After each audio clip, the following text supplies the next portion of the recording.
migrant academics. Should we switch the lights off? Because I think it's a bit of a glare. Okay. I was very struck by what Hiroshi said, these young graduates feeling exhausted by having to perform the Japanese persona. And the kind of affective labour that is involved in performing, minimalising, being polite, civil, etc. And this is an area of intense interest for Chia, the affective dimensions of higher education. So we've been looking at that in our research.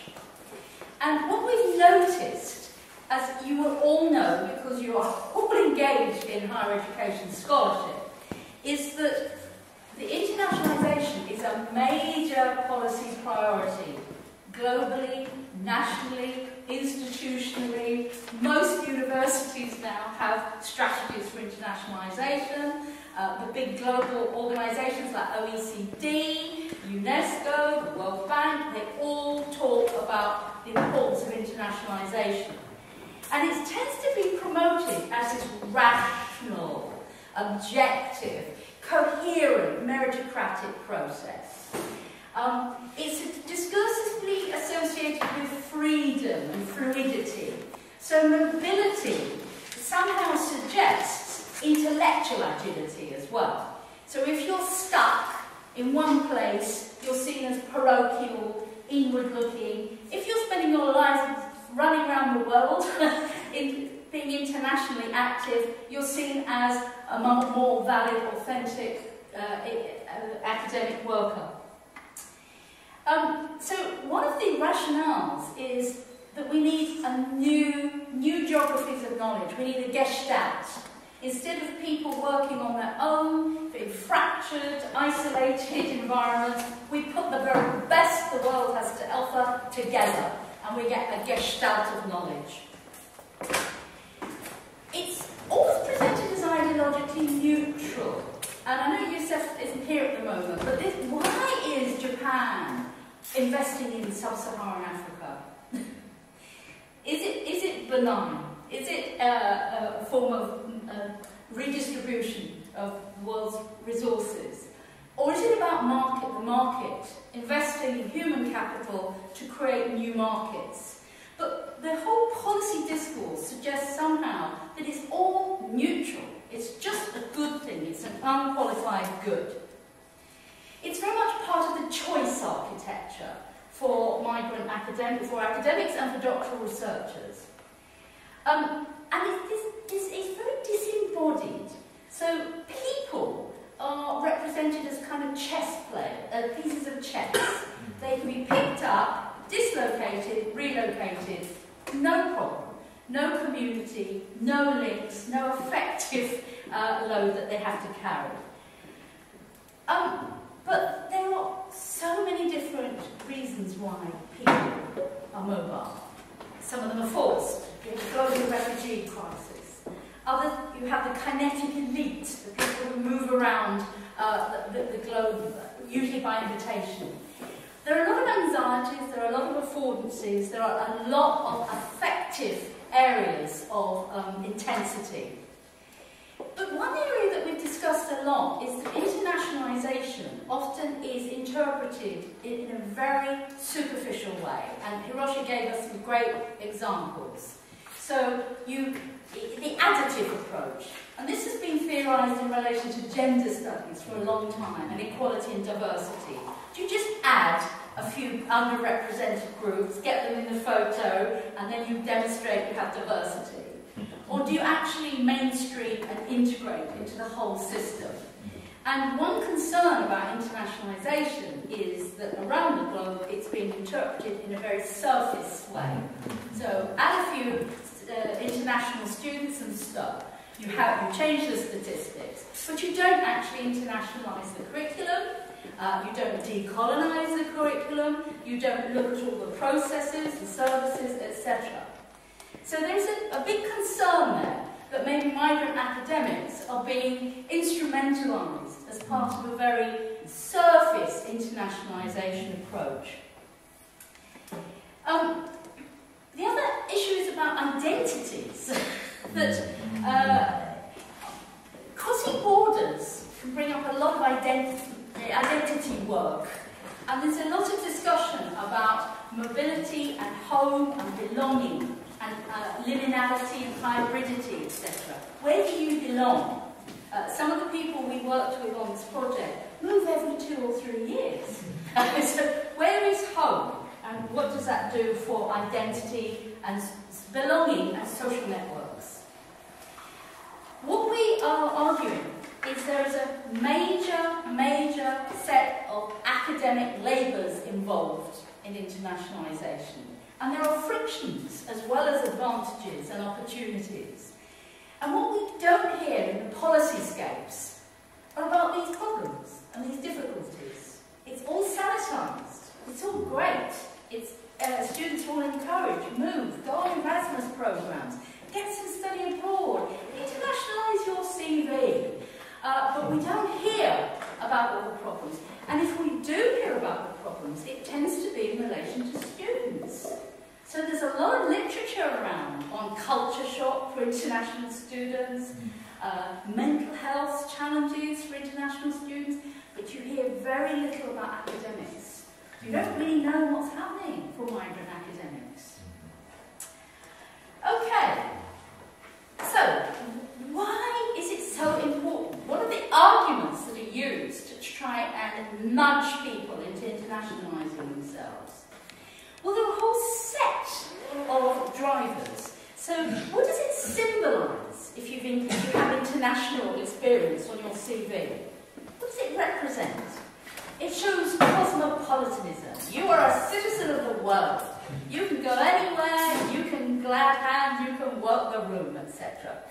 Intercultural competences. You know how to work, you know how to speak different languages, and I don't just mean national languages and foreign languages, but different registers. You know what's appropriate to talk to the president of a Japanese university. You know how to talk to people in the street, etc. And you strengthen your capacity, connection. And this is very much part of the whole discourse of the global knowledge economy. We cannot continue in fractured, fragmented ways. We have to be connected via knowledge. And then all these dispositions, you're adaptable, you're resilient, you're tough, you can cope with change, you can cope with challenge, etc. And that you have global reach. You're not inward-looking, parochial, just going to your local shops and going home, etc. No, you are connected with the world. And these have enormous symbolic power. And internationalisation is often a signifier of these competencies.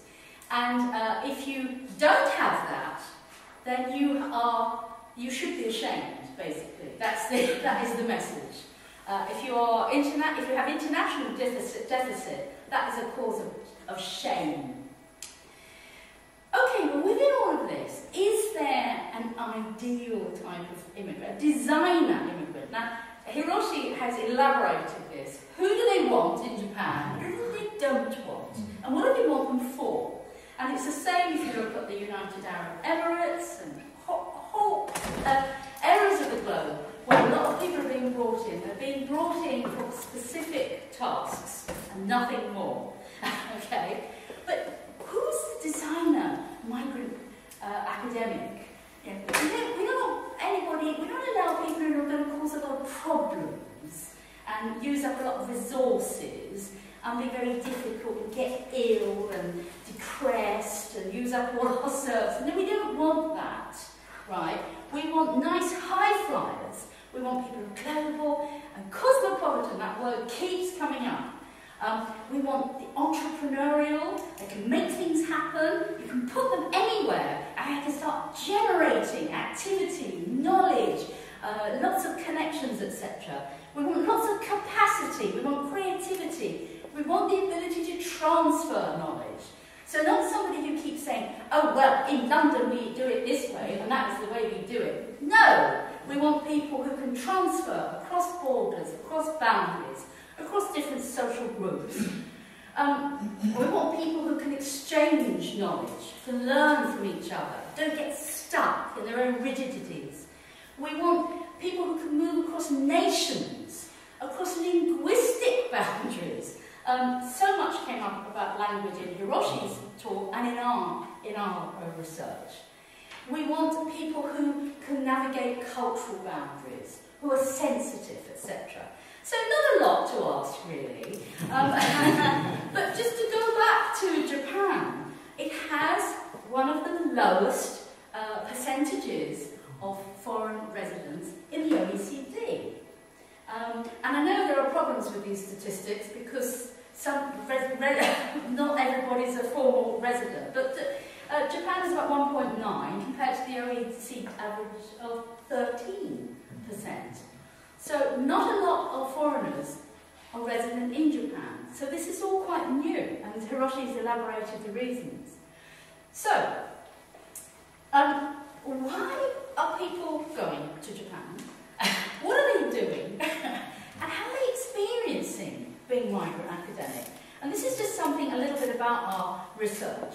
And we focused on migrant academics in and out, because the Japanese academics who went out brought a whole lot of knowledge back with them, and that enabled them to look at the Japanese system very differently.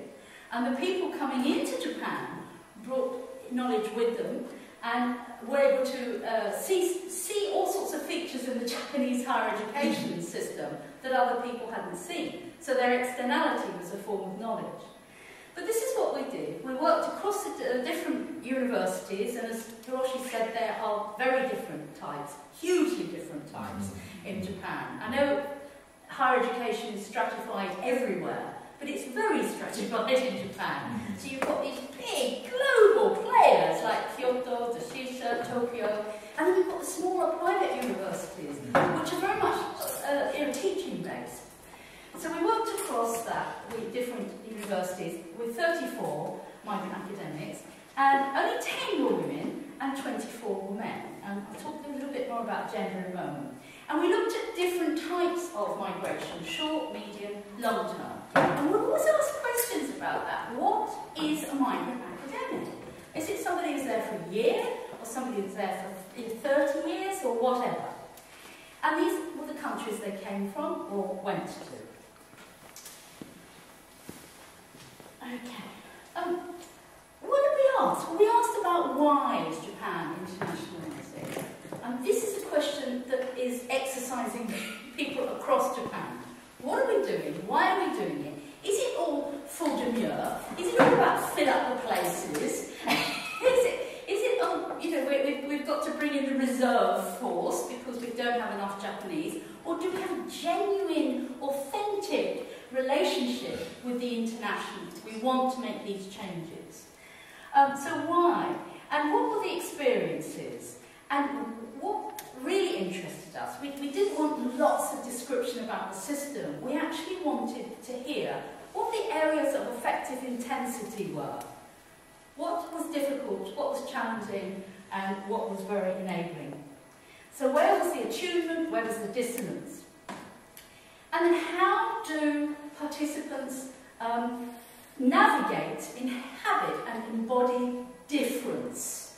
Because we've heard from Hiroshi, and we've heard from so much of the literature, that Japan traditionally has been quite a homogenous society, and they're now trying to de-homogenize, and that means working with difference, and accepting difference, enabling difference.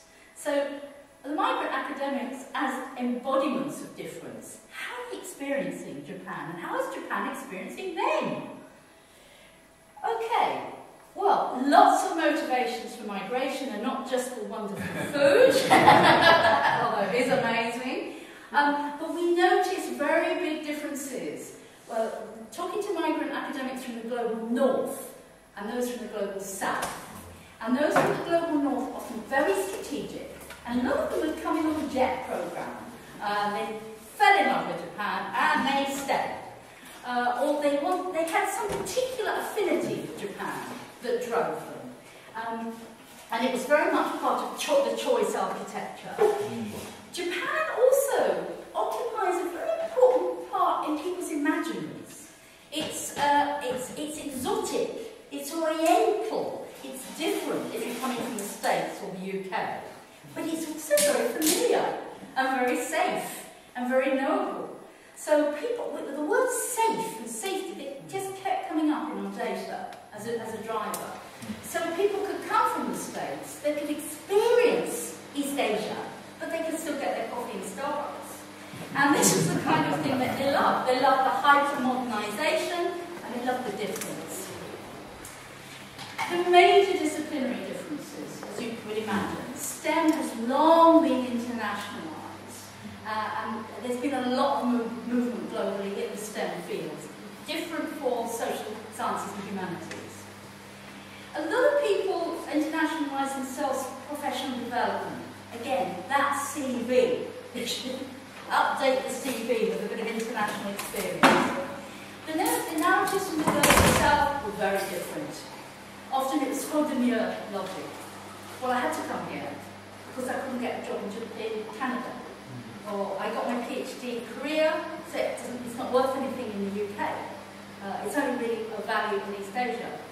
So, and a lot of people who were forced to move because of the global crisis, etc., and because of the economic crisis, people from the Philippines who couldn't get jobs in their home country, but were bilingual and welcomed with open arms by Japan. Okay, and there's been research recently by Gerhardt and others, sorry, gone too soon, to say that there is a big issue about the validity of qualifications and the value of qualifications depending on where they were obtained. So if you get a PhD from the global south, it doesn't transfer easily to the global north.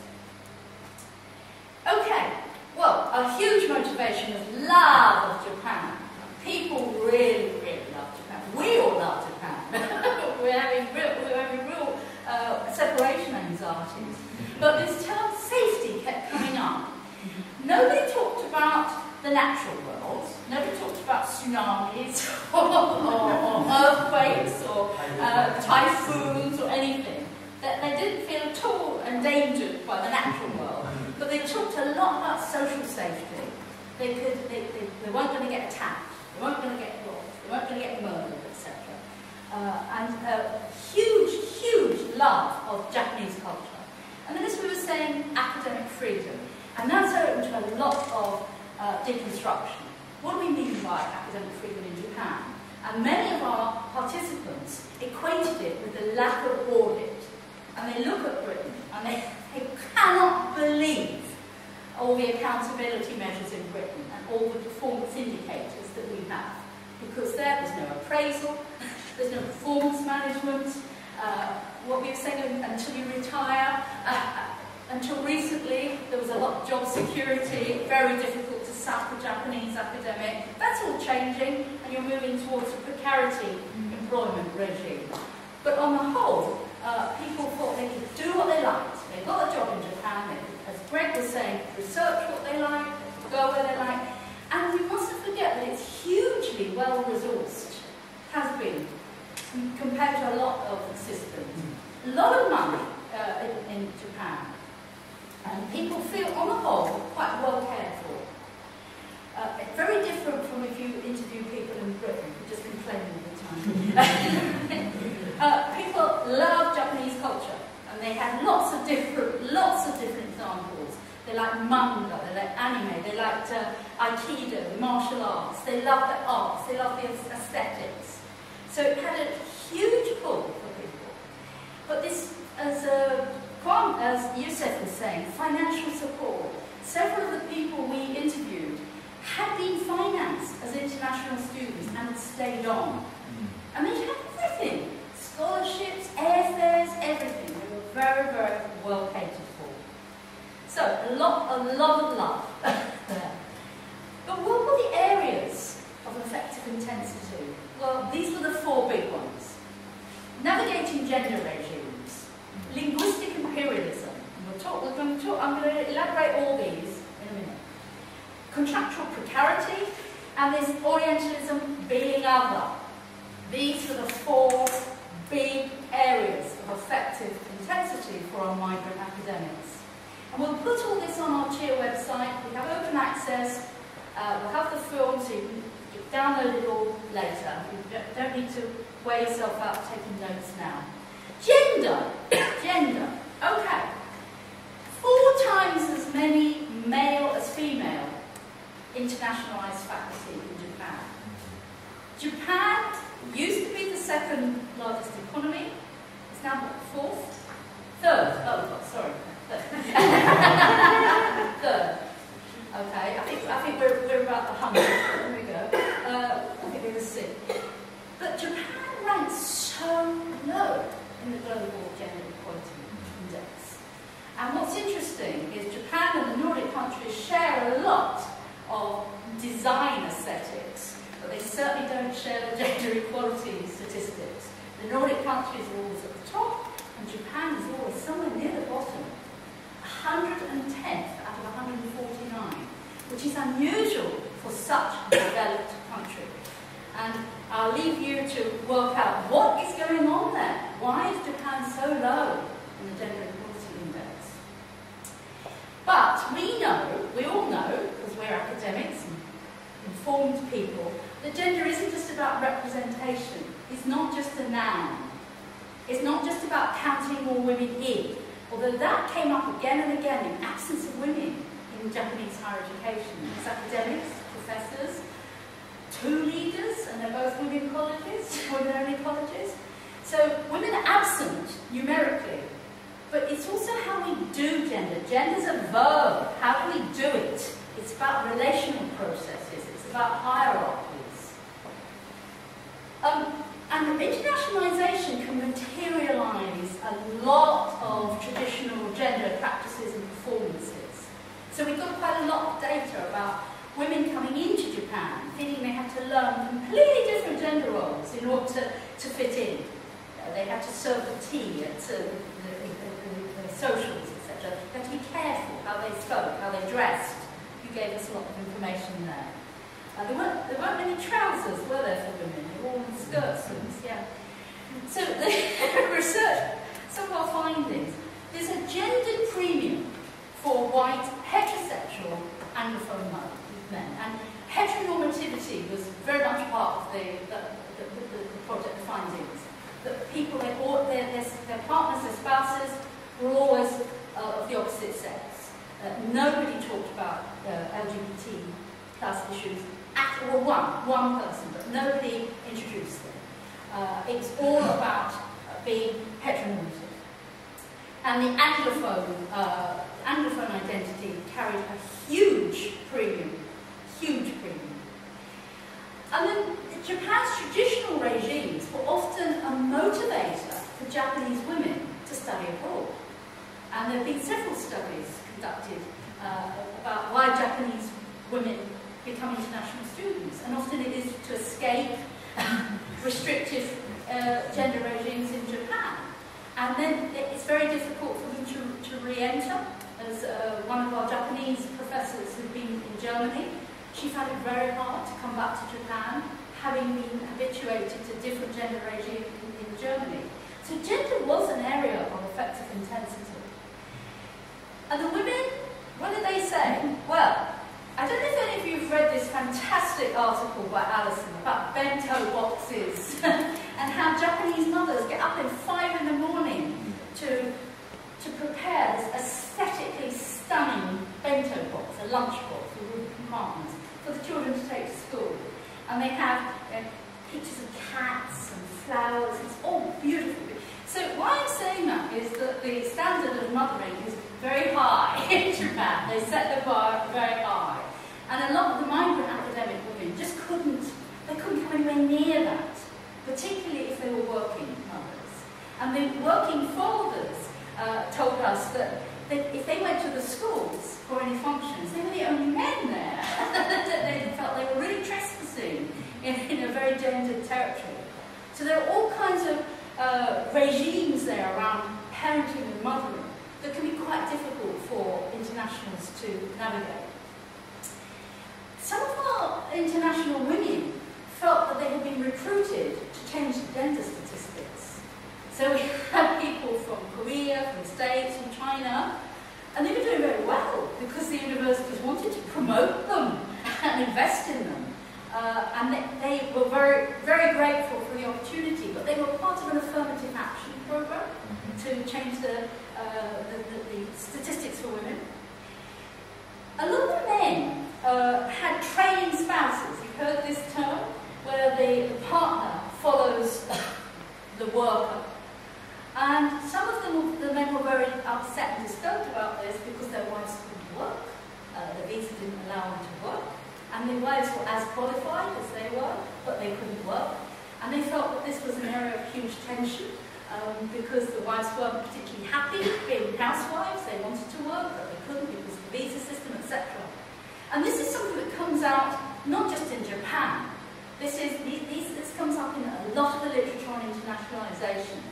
So, who is the internationalised subject? And what are the support mechanisms behind the scene that go into enabling that mobility and that flow and that fluidity? And who has those support mechanisms and who does not? So it's okay to be mobile with children so long as you're not the primary carer. So long as you've got backup to do all the care. Now, an area that just took so much space in our data was language. And it was so complex about the English language, about the Japanese language, etc. And a huge amount of affective energy that went into discussing this. So Japan, as Hiroshi was saying, has got some challenges. Isn't it the lowest with Cambodia? In the lowest? Yeah, in Asia. The teaching of English as a foreign language scores. Along with Cambodia, it's right at the bottom. But we've got so many different explanations for this. Why is it in the Philippines, just down the road, and even Taiwan, just down the road, people learn English, no big deal? In Japan, it is effectively very loaded, the whole issue of the English language. And we had so many explanations. One was, it's the Japanese disposition. Japanese people are perfectionists and very, very, put a lot of investment in honour and don't want to humiliate themselves by making lots of mistakes when they speak English and don't want to lose academic authority by getting the verb tense incorrect, etc. There's also humility, that speaking English was often seen by someone showing off, as being boastful, as differentiating yourself. Others said it was about the way language was taught in schools. Others said that there were political reasons, that the English language, why should Japan have to learn English? It's the third biggest economy in the world. Why should they have to learn somebody else's language? Also, of course, about the history, that English was the language of the people who dropped the bombs on Japan. So there are lots of reasons, lots of explanations for the resistance and the difficulty and struggle. But also a lot of people spoke, they knew English, but they didn't want to speak it. So they used to tell you in fluent English that they didn't speak English. So lots of different reasons. And then the migrant academics, a lot of them really struggled.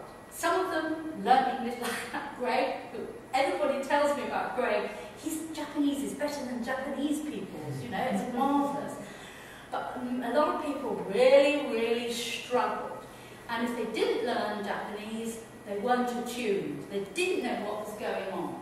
So a lot of the information systems were in Japanese. They didn't know about research grants opportunities. They didn't know about basic information. They couldn't read the websites, etc.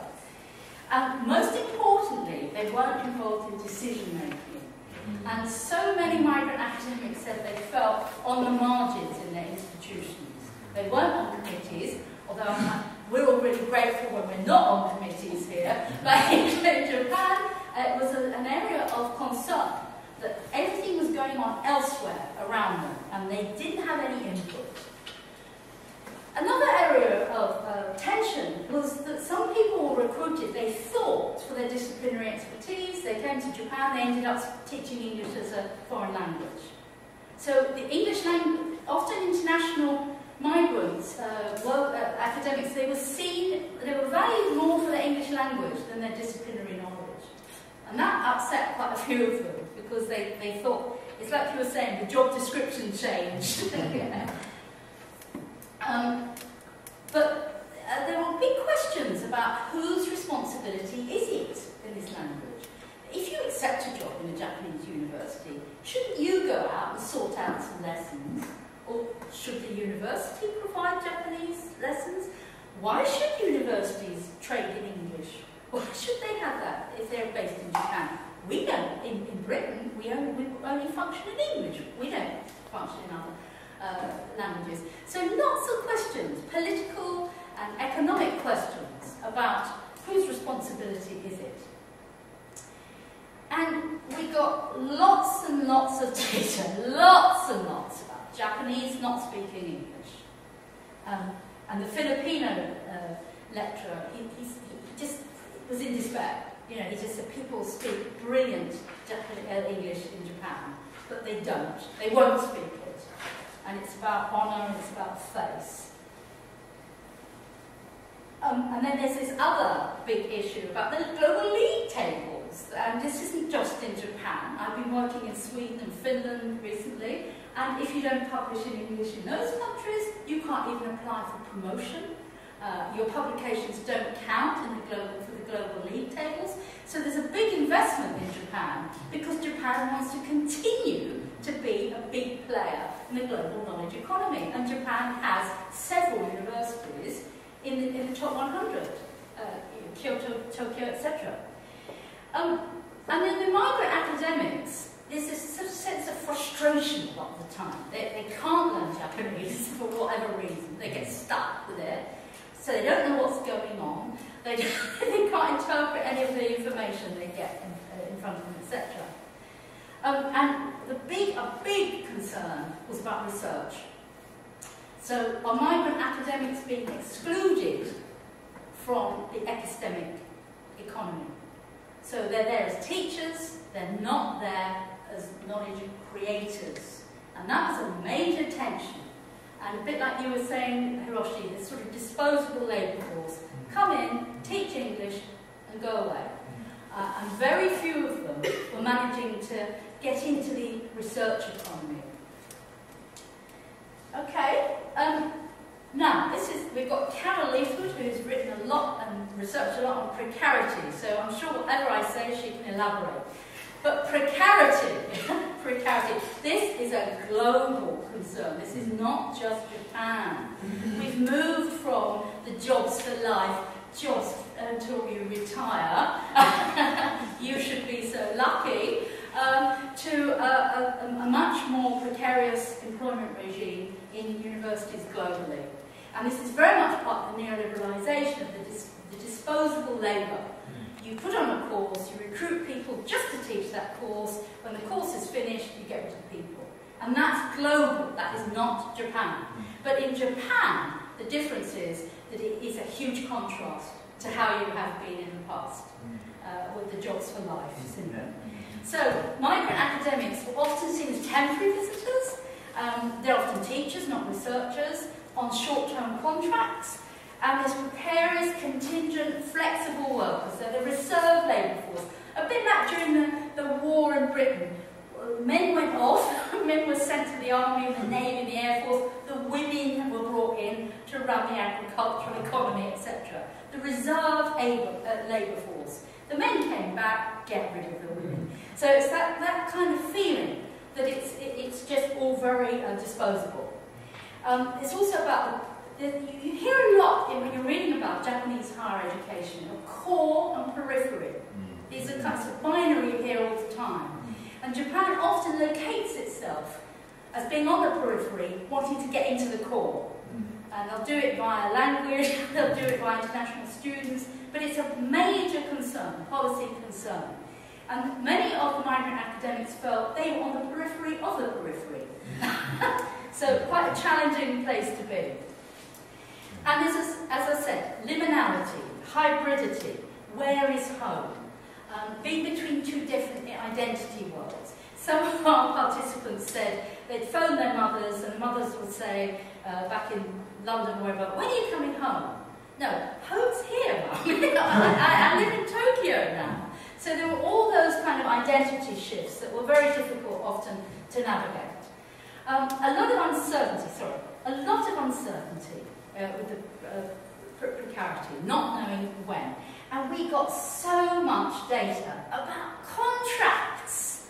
People talk forever about contracts, like not knowing when they were going to be renewed. Were they going to be renewed? How long are they for? And remember, a lot of these people have trailing spouses, they have whole families, they have major financial commitments, they have school fees, etc. And they didn't know if they were going to have to leave, because as soon as your contract goes, your right to resign goes as well. And again, this is not just Japan. This is a global issue. So a lot about contracts.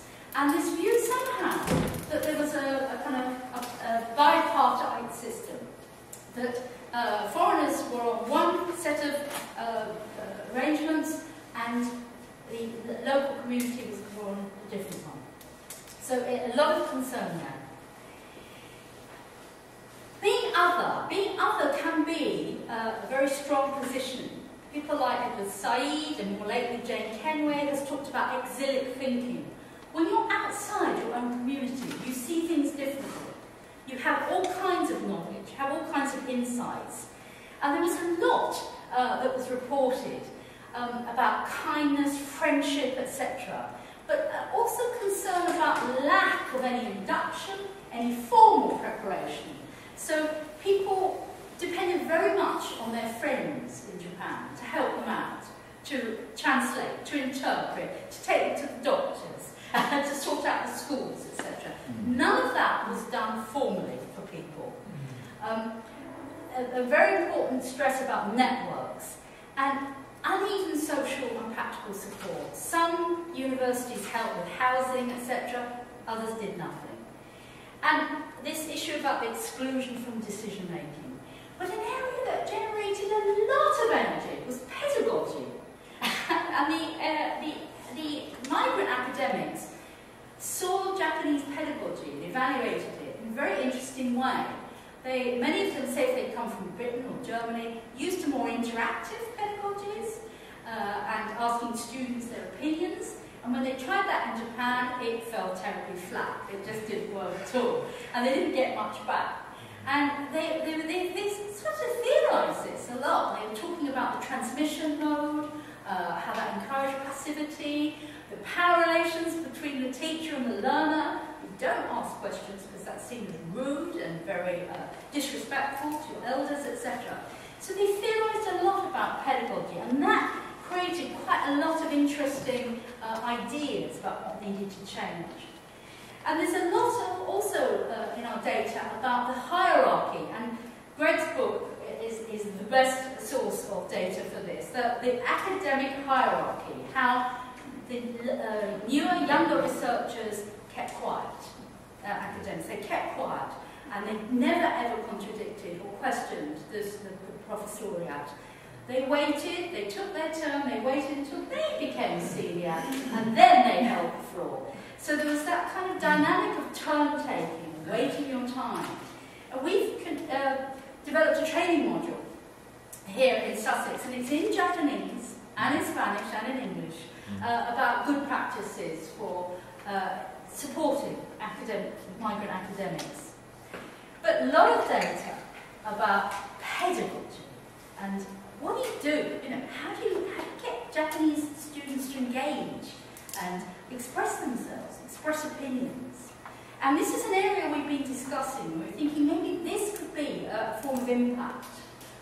Maybe we could start thinking about academic practice, academic development for Japanese higher education teachers. Just as we had that discussion in Britain in the 90s, because it was always assumed in Britain if you knew your discipline, you could teach it. And then it all changed. We recognised that higher education teachers needed as much development as school teachers. So a lot about pedagogy. You used the term dejama, and that came up in our data, the little island where Japan did trade with the rest of the world. And the whole idea was to stop the foreigners getting into the mainland and contaminating and polluting and creating chaos.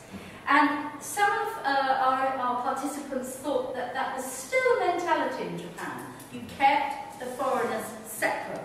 You put all the international students in one group, in one board of residence. You put all the migrant academics in one place. You had social events for international people only. So you didn't get much integration, you didn't get much exposure.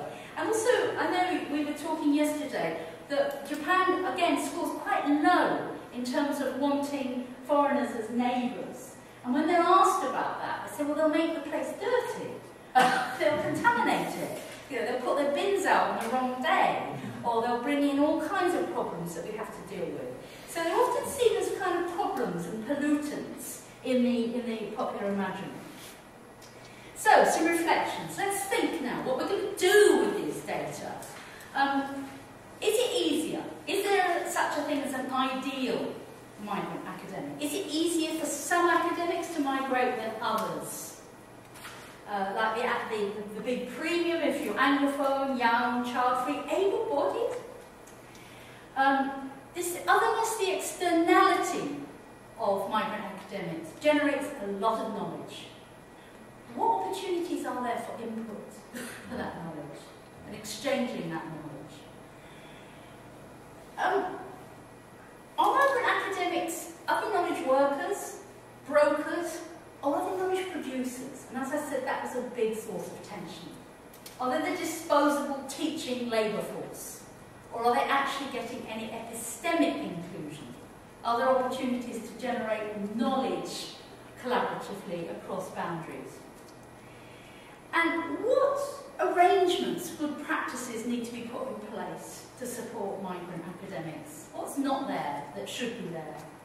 But we also think there's a lot in Japan that's marvellous, fantastic. We wish we had it here.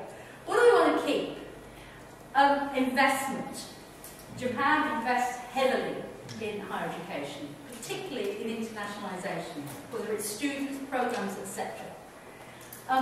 The academic freedom that we've talked about already. A lot of opportunities for knowledge exchange, huge amount of curiosity in Japan, and any opportunity to talk and discuss is just seized upon.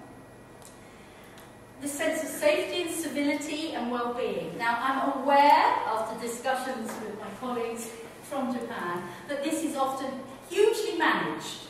It's like, you know, the managed heart, it's emotional labour, that there's a particular form of dispositions that the Japanese persona is expected to display. Civility, politeness, don't disagree, etc.